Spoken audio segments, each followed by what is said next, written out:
ஆக்டர்ஸ்லாம் பெருசாக அட்வர்டைஸ்மெண்ட் கொடுக்குறாங்க. இந்த ஒரு போலி வைத்தியத்துக்கு இப்படிலாம் கொடுத்தா எப்படி சமுதாயம் வீணாக போங்கிற பற்றி தெரியாமல் கொடுக்குறாங்க அட்வர்டைஸ்மெண்ட். மேஜிக் வைத்தியம் தண்ணியில் கலந்து கொடுத்து 3 நாள் கொடுத்தாலே அவன் மறந்துடுவான் அப்படின்ட்டு. இதெல்லாம் நடந்தது கிடையவே கிடையாது.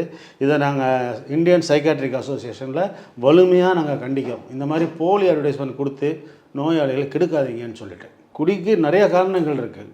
அதுக்குள்ள காரணத்தை நம்ம பார்த்து அவங்களுக்கு மெடிக்கலில் என்ன ப்ராப்ளம் இருக்குதுன்னு பார்த்து அவங்க உடம்புல அந்த விஷத்தை எடுத்து டீடாக்ஸ்ன்னு சொல்லுவோம். டீடாக்ஸ் பண்ணி ரிஹாபில் வந்து கவுன்சிலிங் அந்த மாதிரி தெரப்பி இதெல்லாம் வரணும். யோகா பயிற்சி இந்த மாதிரிலாம் வந்து அதுக்கப்புறம் ஆன்டி கிரேவிங் மெடிசின்ஸ் இருக்குது.